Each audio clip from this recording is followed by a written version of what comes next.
The following podcast is a W2M Network original production. Visit W2Mnet.com for all of our other great podcasts, plus news, reviews, articles, and opinions from the worlds of wrestling, video games, football, and entertainment. Let's go! What's that?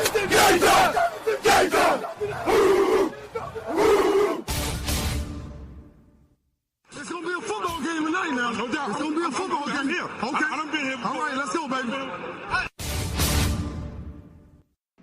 Toss to White. He's in! Patriots win the Super Bowl! Brady has his fifth! What a comeback!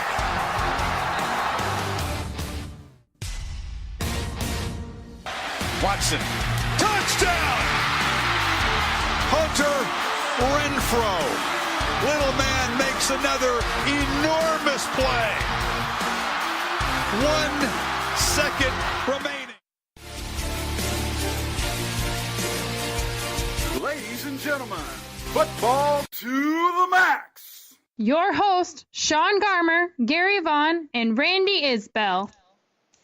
Hello and welcome to our regular Football to the Max episode as we preview the rest of the week in the NFL. Also get to some news and more. If you missed it, we do have a separate podcast talking about the Thursday Night Football game, that crazy game that was. You certainly, if you didn't watch it, you need to go watch highlights because it's well worth going out of your way to see. But there's certainly some good and bad news to discuss here as we approach the rest of NFL Week 7. Eric, I mean, some interesting games, but of course also some interesting news to get here too. Some of these games are quirky, but looking at the schedule, especially in the 1 o'clock window, we got a lot of dogs barking in this one. Yeah, some interesting games in the 4 o'clock slot, though. And then that Sunday Night Football game that everybody's going to be wanting to watch. The Super Bowl rematch happening as well.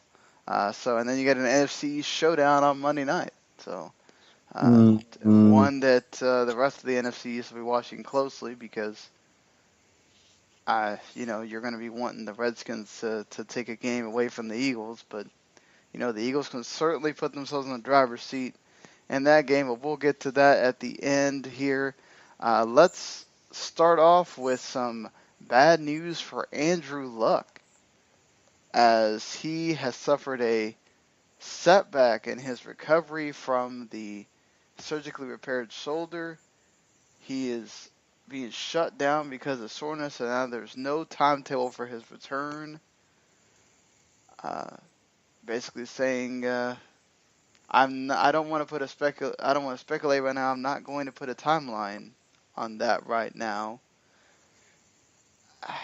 Does Andrew Luck really need to play this season? Oh, hell no. No, he doesn't. I mean, the team ain't that good. Who is he really going to throw to?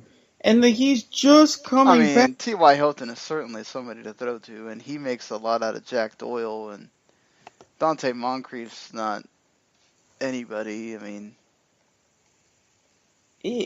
but at the same time, you're going to expect him to deal with all of that with someone who has taken a hit to the kidney and who went 6 whole months without throwing a football. Really? No. Call it a season. Have him back at close to 100% for 2018. I mean, yeah, you're right about that. In that, I kind of agree with you. I feel that you might as well just, you know what, just let it go. I mean, you're playing at home against the Jags. you could say that that's a game that you could win, right? I mean, that would put you at 3-4. Yeah, but Well, again, it's not in Jacksonville. The Jaguars seem to do fantastic everywhere outside of Jacksonville. oh, That you're not wrong. You're not wrong there at all. But certainly, you'd still have to do a lot to catch the Texans, who seem to be just pulverizing teams at this point. I mean, once you get into division, all things are off. But hey, it would keep you pace with the rest, with the Titans being what they are at 3-3, and the Jaguars would go to 3-4 if you're able to beat them. You'd be 3-4, so you'd be in pace with everybody else. You just have to hope that the Texans drop games and whatnot. So, I mean, that division is still very available right now for you. So that I think that's something that they have to monitor, right, with Andrew Luck. If that division's there for you to grab later in the season and you feel like Andrew Luck's the one to take you there, he is your franchise quarterback, then I guess do it. But if you lose a couple more games, I don't know. I think at that point, even if the division kind of stays where it is, maybe you just say, all right, Andrew Luck, we're shutting you down. We're going to do this season with Jacoby Brissett, and hey, if we get a high draft pick, maybe we'll add something to the defense to make it better. Yeah. Or get you a really good offensive lineman that you can count on. That's what I was about to say. Yeah. Don't necessarily worry about the interior defense or anything just yet. Shore up the offensive line so he doesn't keep getting smacked around. Because as is, even Jacoby Brissett's taken a couple of hits. He has a little bit better mobility to where it's not anywhere near as bad. But if you're a franchise quarterback who gets beat to crap, your NFL lifespan is going to be shortened dramatically. And the Colts really don't want to exacerbate that problem next year because they know 1-2 more wrong hits and then all of a sudden he's retired. Exactly. Yeah, that's what you got to worry about here. This is no joke. I mean, he gets too many wrong hits. You could be talking about him being out. That's it. So, looking at this game though, I think this is one where the Jaguars could certainly pounce on Jacoby Brissett, who is prone to throw interceptions. Yes, he's a running quarterback, but I feel like that front line can deal with that. Especially, Frank Gore's been okay. Marlon Mack has been sort of the guy that's broken out there, and he could have a good game. But I feel like that Jaguars defense is gonna keep things difficult. Yeah. For the Colts to move the ball around, and They're this will be another game where Fournette shines. Yeah, they're calling it Saxonville for a reason. Leonard Fournette did get tweaked last week, but he's saying it's nothing too serious. We'll see how he does, but I come back to the point. It's not in Jacksonville. We've seen how the Jaguars do to teams when they're not in Jacksonville. It's easy pickings. Yeah, I think, as long as Blake Bortles doesn't make mistakes, and they're able to use Fournette, and he gets positive yards and keeps the ground game going, and the defense can do what they do, cause turnovers, which again Jacoby Brissett can be prone to. I think the Jaguars can get this one. I'm going to give them the win. So am I. Well, the Seahawks got bad news that the Cliff Avril injury is even more serious than they possibly thought. This is a guy that's important on their defensive line. Remember, it was a serious neck injury that was going to keep him out for a while. And they have now placed him on injured reserve. And his season is done. And he's also considering retiring at this point. He's only 31, but, I mean, neck injuries are nothing to scoff at this point in your life. You got to start thinking about, hey, the rest of your life, and, you can get that healed and not have to worry about taking hits on it the rest of your life as well. So it would be a big blow to the Seahawks, though, if he has to go out. It would be a big blow, but I think Seattle can recover. They're not going to be the same, but I think that they're going to have points to where they can build off this. And if I'm Cliff Avril, look back at your career and you ask yourself, what do you have to prove? If you can't answer that question, then you go ahead and retire. Simple as that. Yeah, that's important. Do you feel like it's worth risking that, you've won Super Bowls or Super Bowl, you've gotten to another Super Bowl? I mean, you've gotten to that highest level. Do you feel like you're going to be able to do that again with this team, that the defense continues to age and they really haven't, filled it back up with younger guys? The offensive line's still bad for Russell Wilson. Yes, once again, the Seahawks are figuring out ways to win. That's what they do. But if you don't feel like that neck can take that grind for a few more seasons, get out now.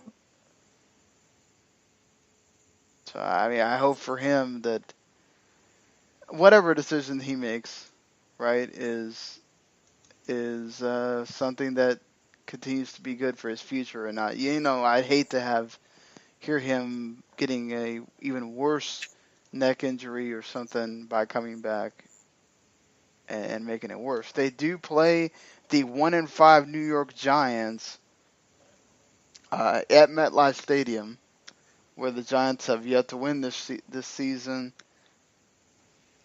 Roger Scamrotti is back from that suspension. It took some daring play calls by McAdoo to get things going for the Giants.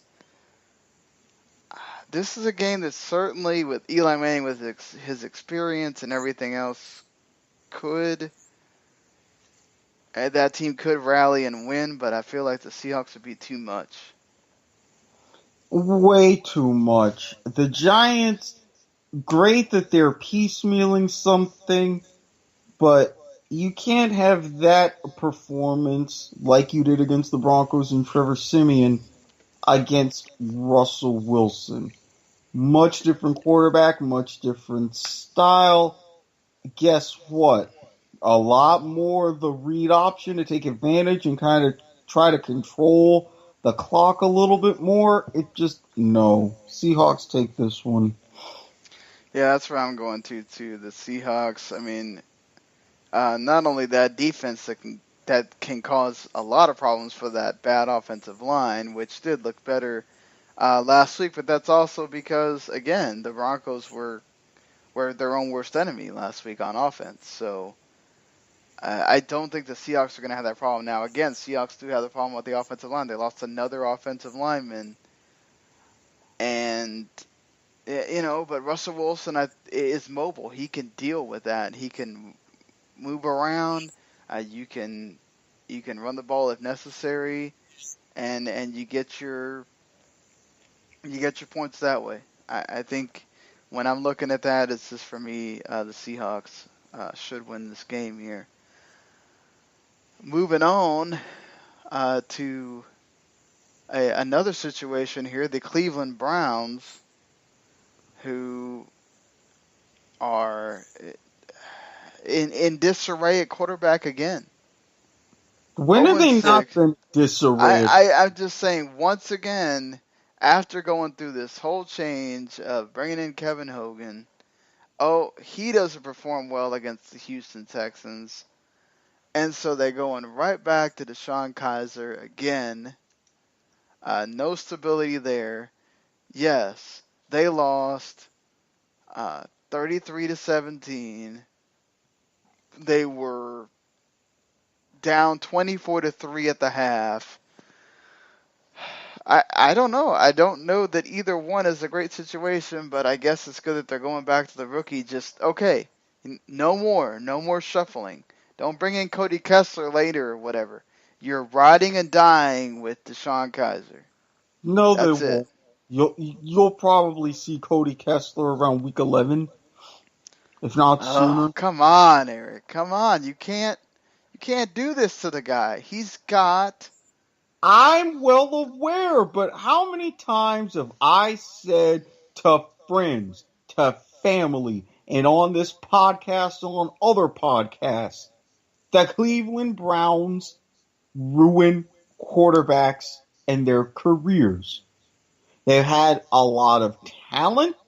They've had a lot of skill at that position, yet they don't have any patience. So they keep trying to get someone in who will win right out of the gate, and it never happens because 99% of quarterbacks coming out of college do not win out of the gate. Well, You not just have that, but I also wonder if Hugh Jackson is not this quarterback guru that we thought he. A lot of people thought. We thought even with, coming back from Cincinnati. even without Hugh Jackson, you had how many different coaches? Hell, I know what we're saying, but look at. Rob Kaczynski after a year when Brian Hoyer, who was your best quarterback, tore his ACL. Yeah, I mean, Josh McCown was doing stuff, and then he got hurt. I mean,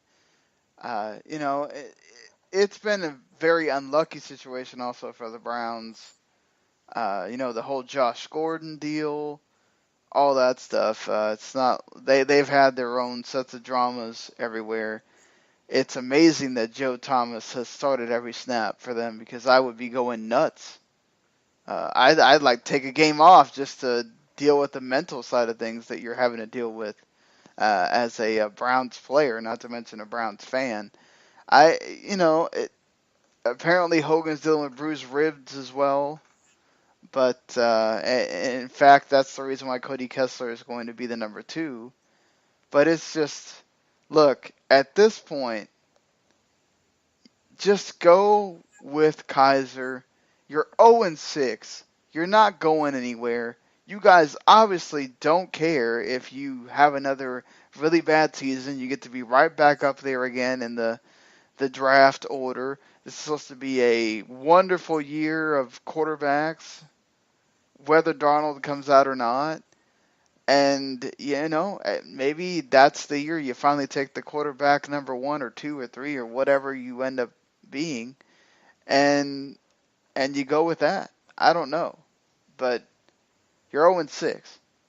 You're most likely going to be 0-7 after this game that you're playing here against the Tennessee Titans. But especially because Marcus Mariota proved that when he wants to put the hammer down, he can put the hammer down. Even if you control this running game, I think it's just going to be too much for that defense. But I don't know. I'm at a loss with the Browns at this point. I'm not. This is an organization that until they finally realize they need a top-down overhaul, this is how it's going to be. This is how it's going to be. They've never had the right people that will be able to build a franchise. You can build one in Cleveland, but you have to know how. Yeah, I don't know. I don't know how far it's going to have to go before they decide to just say that maybe this situation that we're trying to bring out here is not working. It works out in getting us draft picks and stuff, but it's not really working in progressing the team anywhere. No, it isn't. It really isn't. And then the longer this takes, then the longer it's going to take, and the more fans are going to have to suffer. Exactly. Exactly. And I would say that they're suffering once again this week against the Titans. Titans win. Yeah, 0-7, possibly longer. Who's to say at this point? Yeah.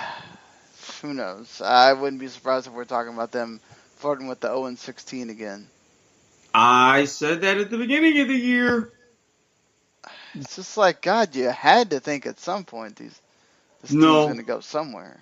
But No.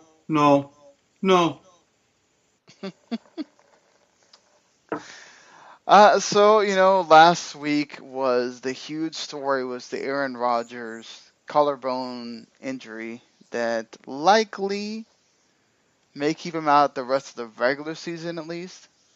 Let's see what happens with, if the Packers are flirting with the postseason. But this is now the Brett Hundley show, at least for this week. You're playing a New Orleans Saints team that has been pretty hot. They played well the first game without Adrian Peterson being on their team.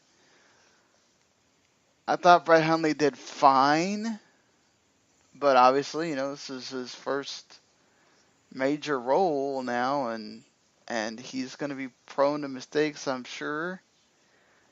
What do you think in Lambeau for the Packers? Saints are a 4-point favorite, as they should be with all things considered, but do you think the Packers have enough to just kind of win some, lose some with Hundley, or is it going to be all bad? No, it's not going to be all bad at all. And honestly, with the Saints defense, this is going to give Huntley some time because he does have almost as good of an arm and a little bit better of escapability. I don't think there's too many changes that you have to make in this Packers offense. And personally, it wouldn't surprise me if the Packers won at home against New Orleans this week. I was going to go with that and pick the upset and say the Packers. It's weird to say the Packers upset at home. But yes, with the unknown. I mean, Hundley did throw a touchdown last week. Mm-hmm. I mean, it's not like the Packers just absolutely sucked it up. After that, it was going to be difficult. I think the team was still dealing with the shock of him not being there and everything else. So, I mean, that's something that you that you have to deal with, and I think now that you have a week to process this, you know that Hundley's the guy right now.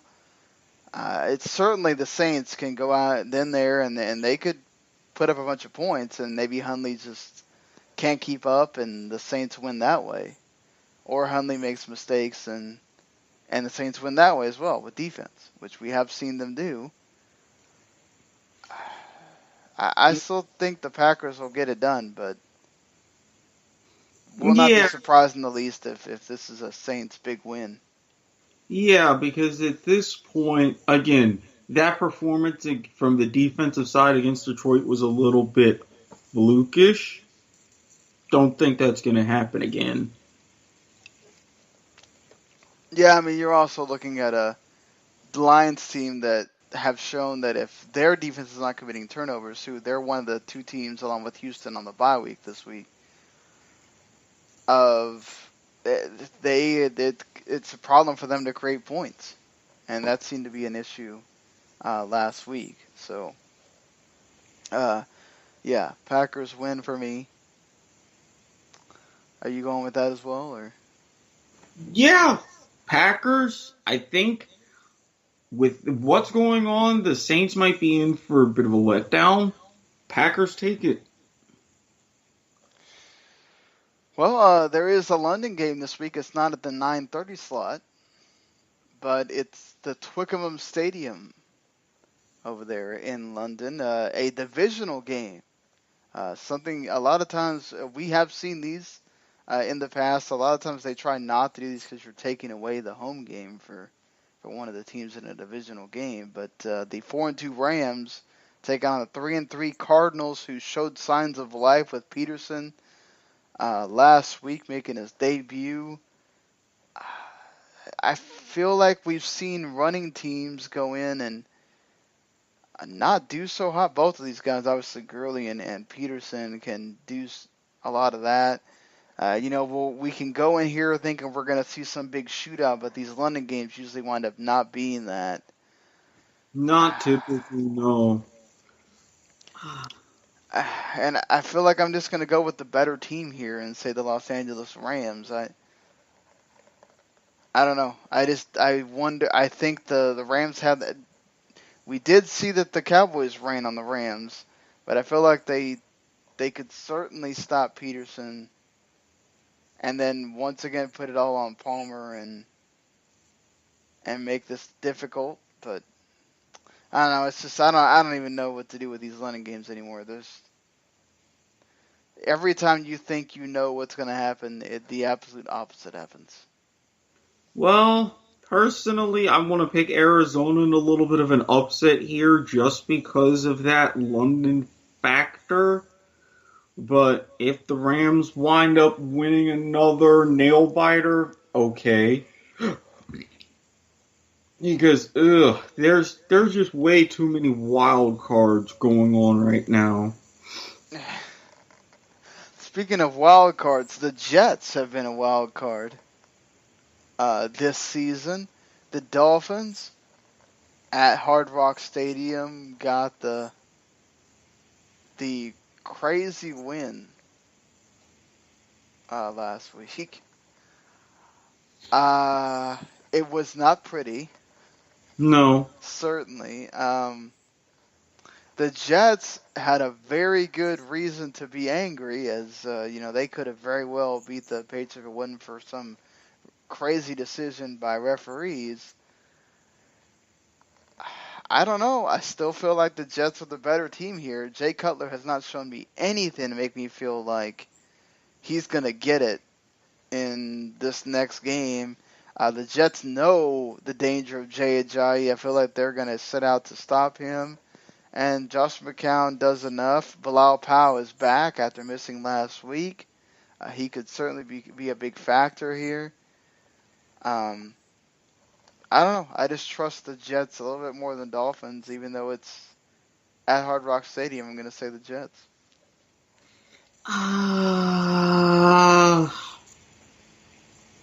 I think, honestly, I'm picking the Dolphins, not because they're at home, but because I think they don't want to get into a habit of having big games like that against Atlanta be a fluke. I think they want to show that they finally turned things around, and to do it against the Jets to get yourself back in that AFC East race, this would be the perfect time. I think they take it. Fair enough. These divisional games, as we've seen, they can be pretty crazy. You think you know the better team, and then that team that you think is going to get skunked comes in and just absolutely plays ridiculous. So as we saw with the Jets last week against the Patriots. So as we saw with the Raiders and Chiefs on Thursday night, these divisional games can be a little crazy. We saw it with the Titans and Colts, and it goes on and on. So yeah, certainly anything can happen there, but I'm going to say the Jets. The Chicago Bears won in a situation where they probably should have won a lot more handily than they did, but they got the win. Now you're going against a Panthers team that is undefeated on the road. And Cam Newton has had a resurgence.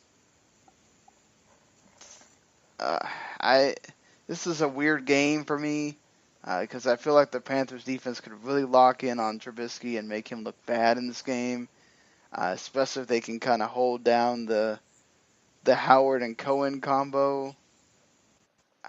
I'm gonna go with the Panthers here. The Bears still don't seem confident enough to give Trubisky the whole field.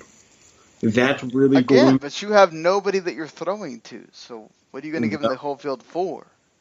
Well, you need to because you're going to get into this predictability of bootlegs and going on all this and that, and then what's the point? Their biggest mistake was getting rid of Victor Cruz in the preseason. Biggest mistake. There had to be something there that they weren't seeing from him. It's so weird because he was catching touchdowns. Yes. Yeah. I don't know. Maybe it was the salary problem, or I don't know. It just feels weird. I mean, obviously you're not expecting for your receivers to just keep going down like that, but yeah, just a crazy situation with some of the decisions not sometimes. Trying to bring him back now. That's extremely telling one way or another. Yeah, it has to be something, whether it was maybe a locker room thing or whatnot. But yeah, so you going with the Panthers too? Yeah, I got to go with the Panthers in this one. The Buccaneers are 0-2 on the road, and the Bills happen to be 2-0 at home at New Era Field, where they play much better. Jameis Winston says he is ready to go and be better, and the Bills are looking to get back on track after they have just been upsetting their fan base with these games as of late. You think the Bills can get it, for the lack of a better word, get it together finally? I see what you did there. Yeah. I really think they can. I mean, they may be going up against one of their own and Ryan Fitzpatrick. I think that's going to add a little extra intrigue, but I don't know. The way that the Bills are, I see the Bucks giving them a fight, but Yeah, I think the Bills finally figure out what's been ailing them and go back to the Bills team that we've seen earlier in the year that was really surprising us. And LaShawn McCoy plays a much better game. Tyrod Taylor, I think, might be a little bit of a problem for that Bucs defense that I feel like was starting to get a bit overrated as of late, and they've kind of been put in their place. Don't forget that Bills defense is still one of the top ones in the league. I'm going to go with the Bills. Yep. Speaking of tough defenses, you got the Vikings, who have been tremendous at home, and with Case Keenum are still beating teams since he came in and for Sam Bradford again. So the Ravens have just been this absolutely like Jekyll and Hyde team. Sometimes they absolutely get whooped, and then they go out and have a game like last week, where they were down, came back and almost won, and just I don't know anymore with the Ravens. But I feel like I can be confident picking the Vikings in this game, though. Yeah, I mean, there's going to be a little bit of a purple cloud now that there might be a late season emergence of Teddy Bridgewater, but I think in the meantime, this is not the same Ravens team, not the same Ravens defense that we've seen in years past, and I think even with Case Keenum, when he's on, he can throw for 350 yards and just torch you. Plus, with guys like Murray and McKinnon in the backfield, Vikings should have very little trouble in the battle of the purple. I didn't think about that, but yes, it would be a battle of the purple. The Purple People Eaters. Come up with a much more clever name for the color just in the purple. So, yeah, maybe expect some good tweets on Sunday. I'm saying those Purple People Eaters are going to be chewing on the Ravens. What are you going with the Vikings as well? I'm going with the Vikings. It Minnesota. I mean, yeah, with the way that the Twins did, God knows I've talked about I love how Minnesota. you always bring up the Twins, and they are so not relevant. Well, but this is what I'm saying. The Twins had a heartbreaking end to their season a couple weeks ago. God knows I've talked about Minnesota United enough. The Wild, I think they're kind of struggling to get going a bit. So Minnesota sports needs a little hope, especially Timberwolves since lost their first game to the Spurs you after see, keeping it close most of the game. Yeah.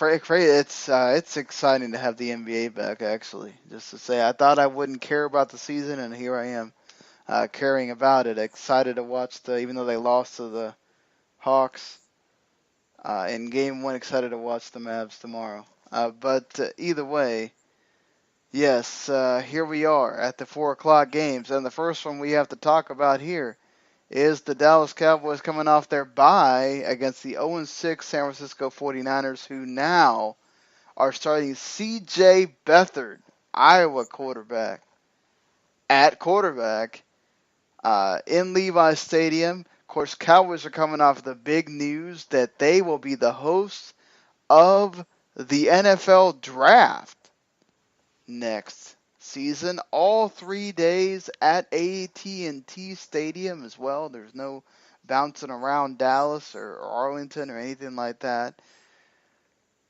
Me being a Dallas native, I don't think I'm going to be going down there for that or anything of that sort. But it is pretty cool to be happening in your hometown. I was there for when the Super Bowl was happening, and that was chaotic. But what do you think, Eric, getting to watch the draft from Jerry World, basically? I think that would be a fun experience. I would hope he gets to do something similar to what he did for the Jerry World opener and have some extra standing room so you can have 100,000 plus in attendance. Now, with a little bit of And this is also perfect for the party pass, I should mention. Oh, Like absolutely. that standing room thing where you can just be walking around the stadium as the picks are being called and all that stuff. I mean, there's a lot for you there. They can do all the stuff outside.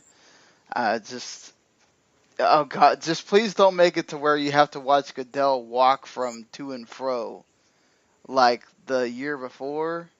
Because that was a pain. By the time he got to the podium to make this thing, say whatever it was he needed to say, and then walk back, you're like, oh my God, I'm exhausted waiting for this. So. Also, Yeah. let's just hope that with the current socio-political climate in the NFL and Jerry Jones's very public stance, let's hope that he doesn't screw it up so that way he can keep the draft next year at his stadium. I don't think that's going to be a problem. The owners did have meetings with the players regarding that. They are once again stating that they want the players to stand for the anthem, but they really can't, obviously.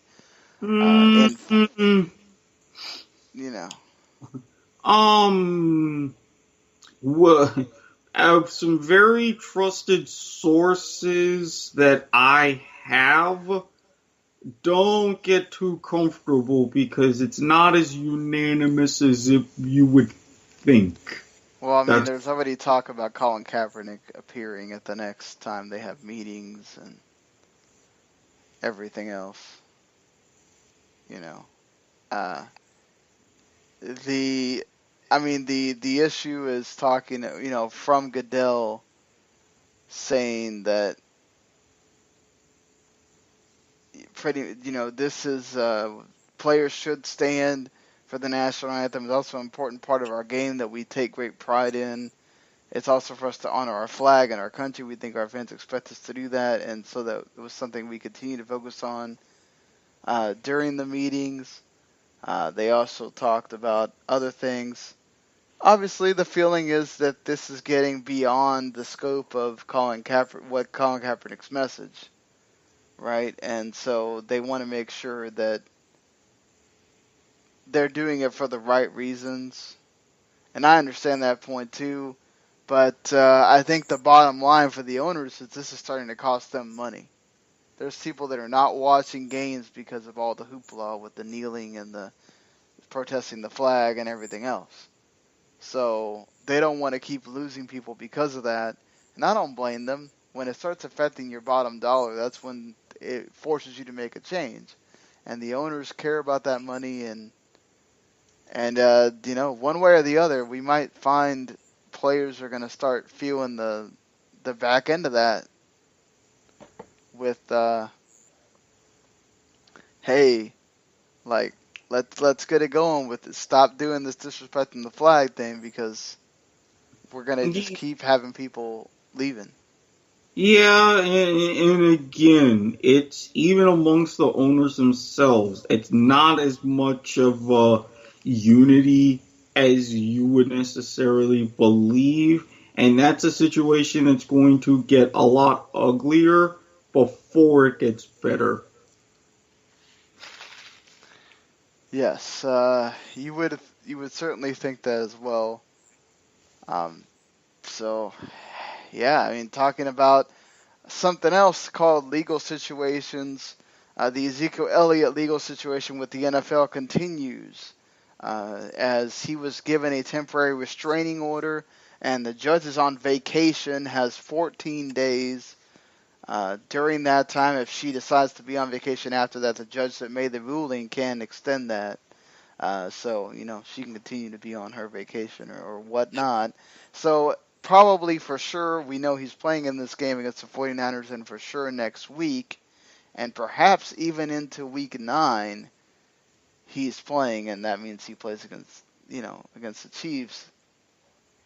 So, important games coming up for the Cowboys. They try to get back to 500, and they will have Zeke Elliott. The thing is, what do you do after that? And so far, it looks like, all things considered, he might very likely get that preliminary injunction, which would once again give us feeling that he would be able to play the rest of the season. But there are rumors going around that the NFL is worried about they might lose this case entirely, and they're trying to find a settlement with Zeke. I think the NFL has kind of bigger fish to fry right now. No, they don't have bigger fish to fry, or they would drop this. They obviously still want to make a point with this. No, they want to make a point, but they do have bigger fish to fry because of the collusion case. Remember, with the collusion case, if they rule in favor of Colin Kaepernick, the CBA could be terminated prematurely. If that happens, what's one thing that DeMaurice Smith could and should and probably will do? Work stoppage, regardless of when it's decided. So yeah, they're a little bit bigger fish. Yes, they do want to make a point with this, but if they were automatically looking for settlement, they wouldn't have gone ahead and filed whatever sort of appeal for this injunction. Because they thought that they would get the whole, we already got a ruling on this, let's just get that ruling again and be done with it. But the problem is, it's not the same. The testimony that the NFLPA was trying to get heard, as far as the whole fairness situation, it wasn't really consequential to the case, whereas not getting the information from the accuser in this situation and not having all the facts from the person that's accusing Ezekiel Elliott of the domestic violence, that's different. That's almost vital to this case. And so that's where, she could rule, the judge or the female judge that's on the case now or someone later could rule and say, well, you guys did not give Ezekiel Elliott a fair arbitration, and therefore this whole thing gets vacated, and he serves no suspension. So now, could the NFL go and try to be ticky-tacky and try to get him on a suspension for the St. Patrick's Day parade crap, and then The other stuff, yeah, I guess they could if they want to. But, I mean, that's just going to add more fuel to the fire for that other case as well that you were talking about. So, yeah, I feel like the NFL is just trying to reach a settlement again because they don't want to lose this case and look bad. But, if you're Zeke and you're trying to clear your name, you're not settling because that, again, gives you some kind of guilt in the situation. No, you don't settle at all, and he's right to not settle because of this. So the NFL is digging themselves a pretty deep hole right now, and they're not going to get out of really either of these until potentially towards at least the end of the regular season. Yeah, and then, I mean, let's talk about this game. The Cowboys get Sean Lee back.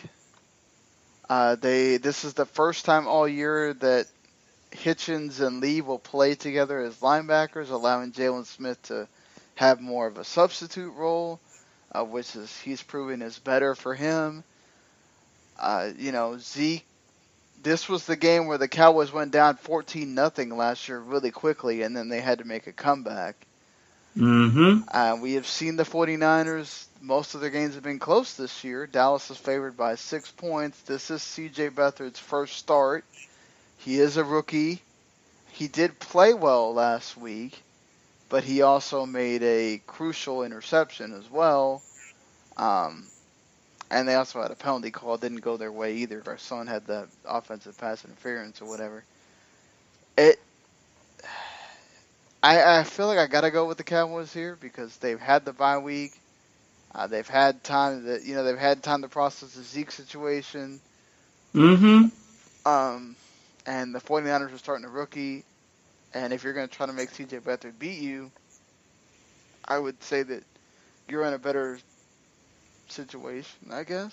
But 49ers have proven that you have weapons. Marquise Goodwin, Pierre Garçon, nothing to mess with. Yeah, but C.J. Beathard is. I'm going with Dallas. You're right about that one. I'm just saying. I mean, we've seen this where, hey, you've got two guys with speed. If they can beat those corners of Dallas who have issues, they can beat the corners all they want. If you've got a guy, a corn-fed statue who can't throw it to them, then what does that speed really mean? Corn-fed statue, I like that one. We'll see. Our buddy Steven loves him some C.J. Beathard, so. Yeah, no comment. No comment. So let's go on to a huge a game that's big because there's always something extra, a little extra in these meetings with the Bengals and Steelers. Bengals are trying to continue to rise up the ranks here and get back to the team that we thought they were going to be. And the Steelers, of course, got a huge win against the Chiefs. Now they go back home to play their rivals. A game that always has a little blood, sometimes some injuries.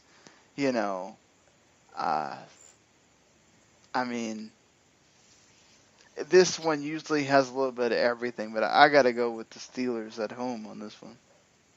How can I not go with the Steelers at home?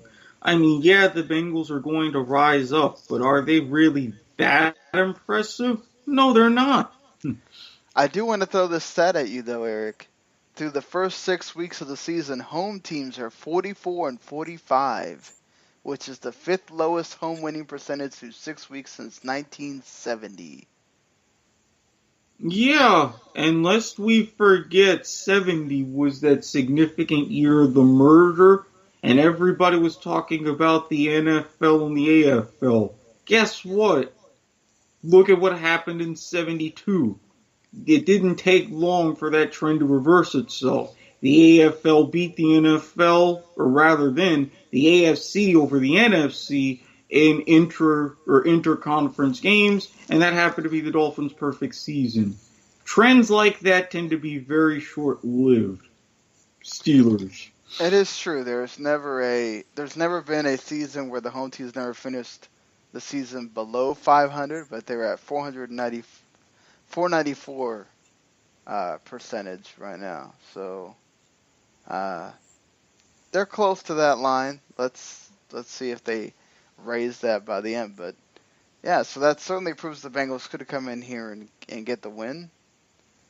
Certainly, but I'm gonna go with the Steelers on this game. Sorry, I'm also trying to read things while I'm talking. Another divisional game, the Broncos and Chargers. This one could also go kind of either way. The Chargers have not won at StubHub Center all year. The Broncos, I mean, what Trevor Siemian are we going to get? What Broncos defense are we going to get? The coach called Siemian out, saying he's got to play better. I feel like this is a game the Chargers could win. They almost won earlier in the season. Yeah, and personally, I think the Broncos need a bounce-back game after that, calling it what it is, shocker on Sunday night against the Giants, and I think they do that.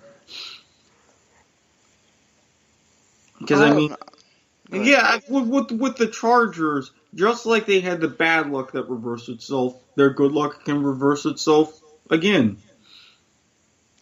I'm going to go with the Chargers here. Finally get that win in StubHub Center.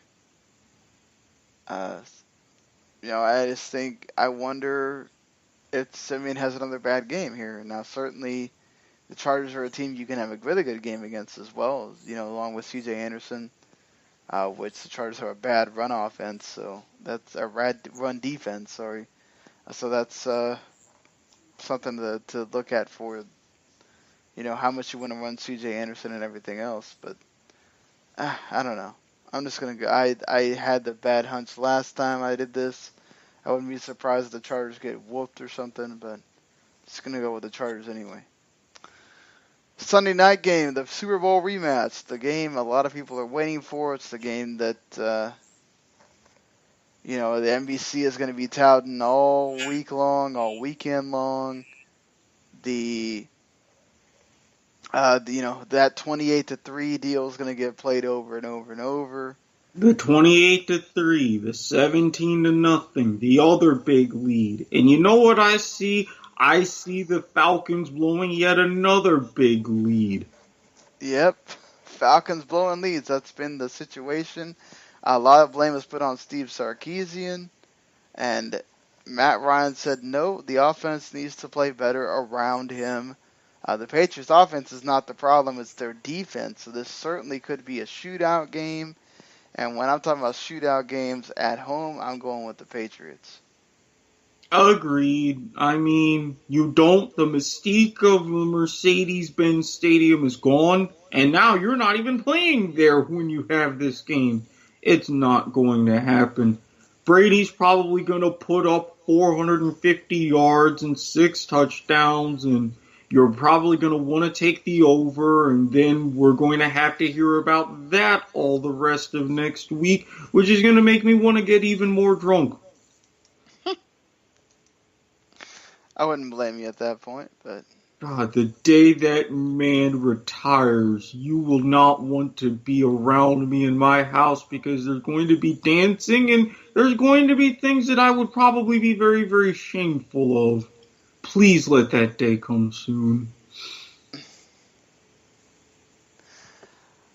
Yeah. I do, before we talk about the final game here, I do want to mention that I think what Chris Long is doing this entire season is absolutely tremendous, giving game checks away for, awesome causes. The education equality effort, giving game checks so that you can get water in places where there's not running water there. It's absolutely incredible what Chris Long is doing. I think that's something to certainly be commended for, and I just wanted to say that before we talk about the game.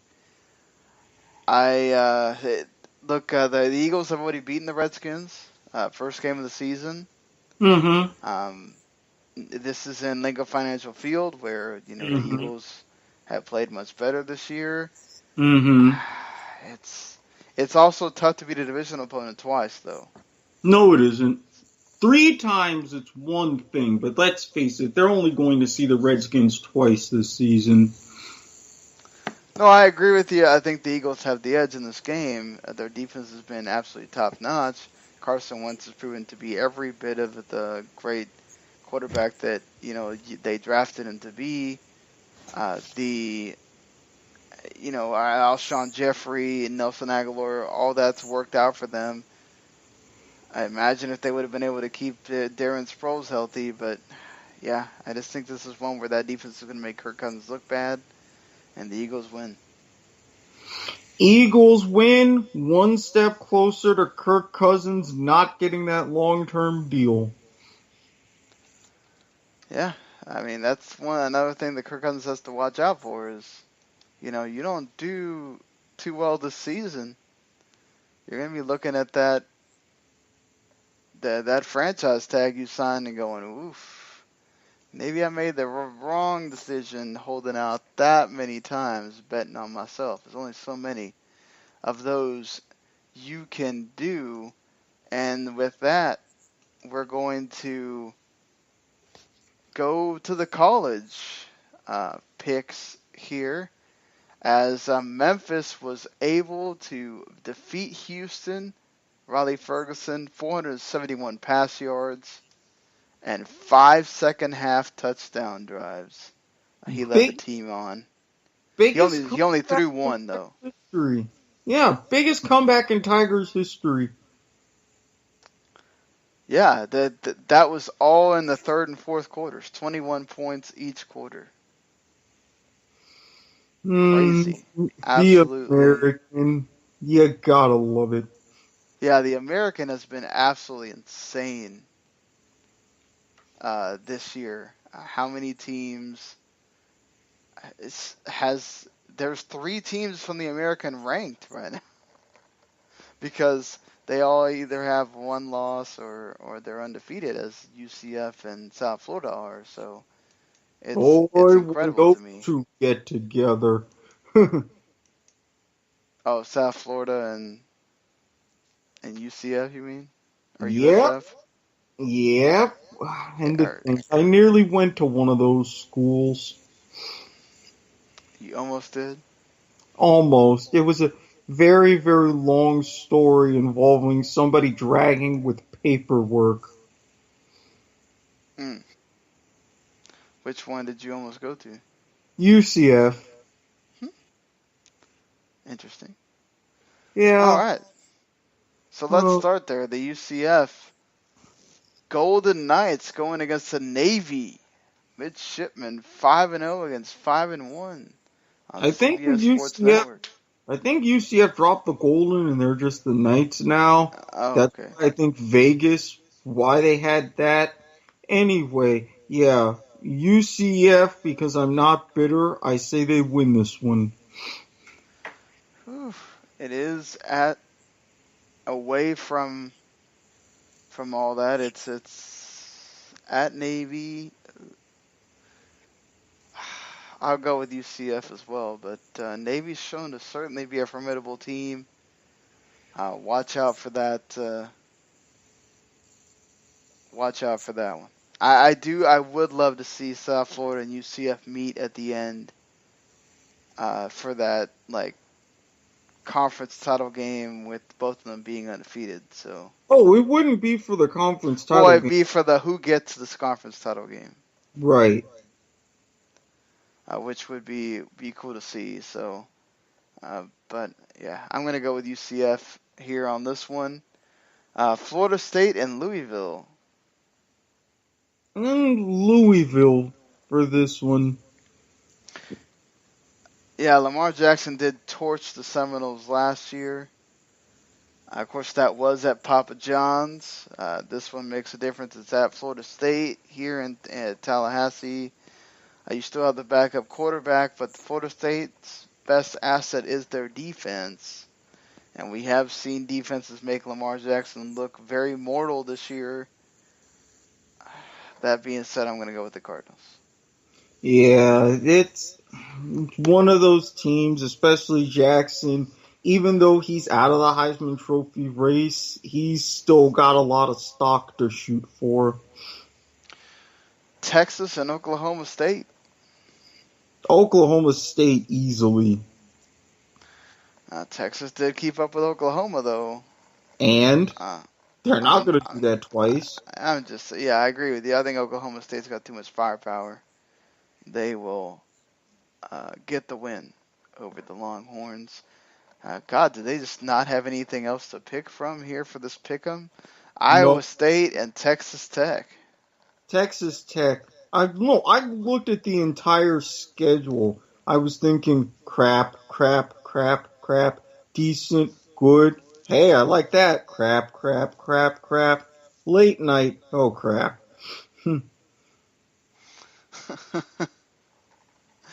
Fair enough on that one. The Oklahoma Sooners against Kansas State. Oklahoma. Hashtag Boomer Sooner. Kentucky against Mississippi State. Kentucky trying to go 6-1. And it ain't going to happen. Mississippi State. Yeah, I think Mississippi State finally gets back on the winning track here and puts Kentucky back down to size. I do think if Kentucky wins this game, though, they could be in the running for a ranking, depending on what happens. Then you've got USC and Notre Dame.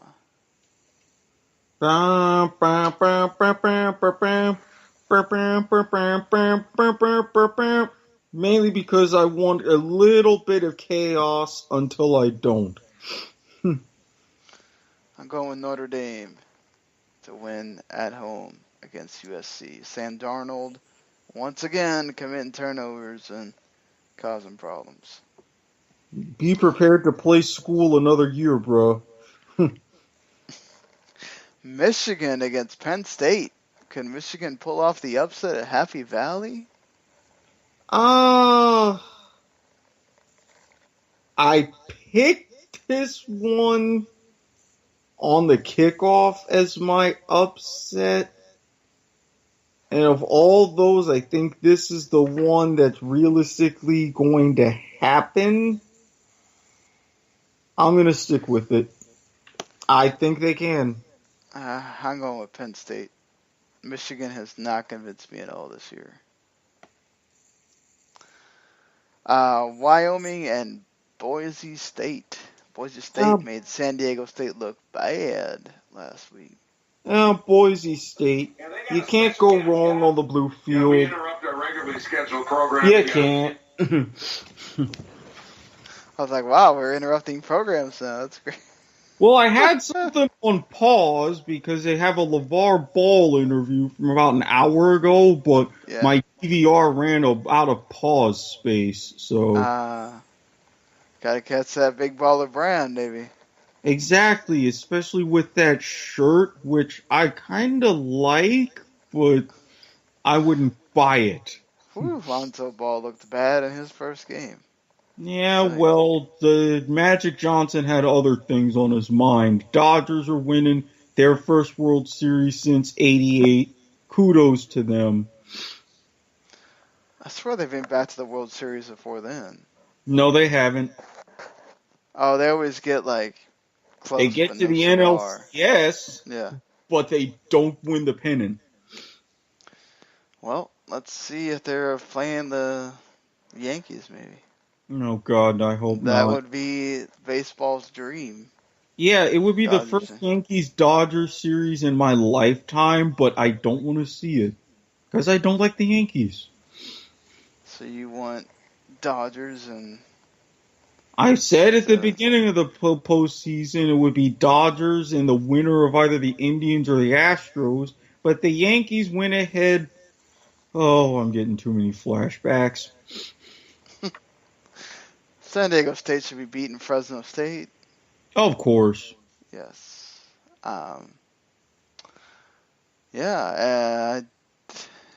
North Texas and Florida Atlantic. North Texas simply because North Texas. It's going to be a conference championship preview, but Florida Atlantic, don't kid yourselves. Please, please, North Texas win, so I can just lambast the lane train with wonderful news. It's up to Wisconsin. you. It's up to you to derail it, Mean Green. Please do. Wisconsin should be beating Maryland. No doubt, right? Yeah, no. That, please. Alabama and Tennessee. If Tennessee even scores like 10 points, it'll be... Tennessee scores at all, it'll be a miracle. What about Miami and Syracuse? Could Syracuse pull off the upset again? Oh, hell no. Don't you even dare. I'm just asking the question. No, no. I think Miami will have watched that game very closely and know better.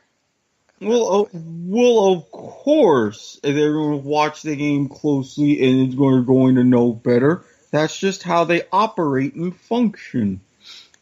Well, I mean, also, again, we got to remember that Brian Kelly was hurt in that game, so that's a huge Kelly deal. Bryant was hurt. Or Kelly Bryant, sorry. Yeah, he was hurt, but we've already got guys hurt going into this game. We're going to do just fine. We're 8 for a reason. Syracuse is a basketball and lacrosse school. It's all good.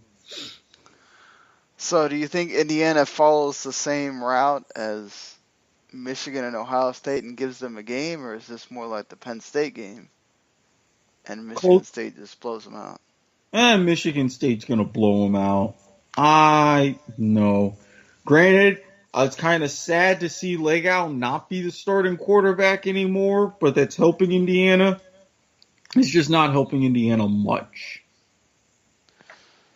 I agree with you there. Certainly. Washington State and Colorado. Wazoo bounces back. I would say Wazoo as well. Colorado is not. They looked interesting at the beginning, but they have not looked good at all since then. All right, so I think that's going to do it for us here.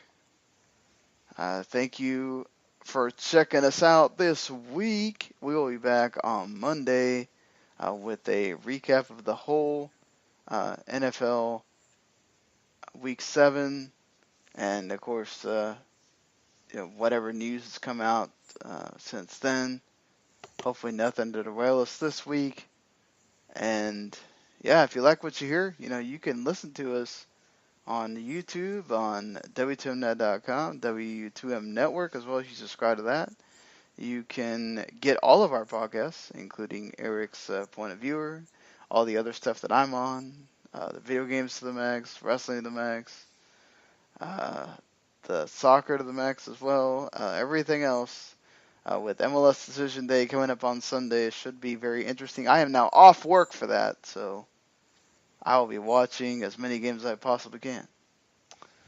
Got Quad Box is happening, damn it.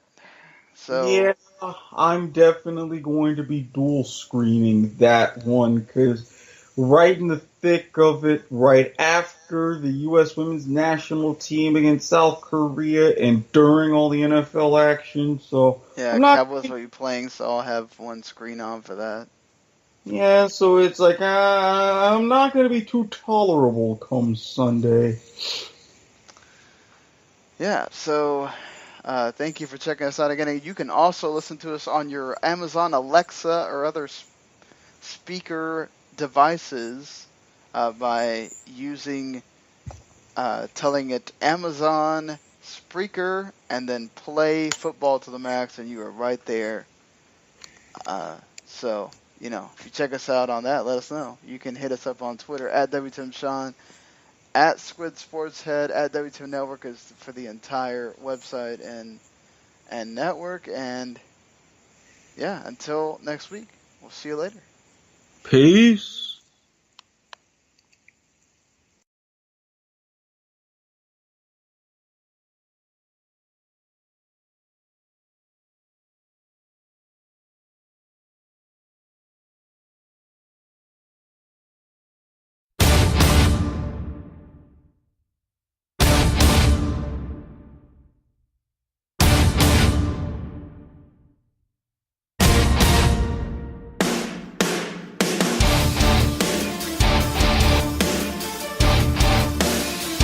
The following podcast is a W2M Network original production. Visit W2Mnet.com for all of our other great podcasts, plus news, reviews, articles, and opinions from the worlds of wrestling, video games, football, and entertainment.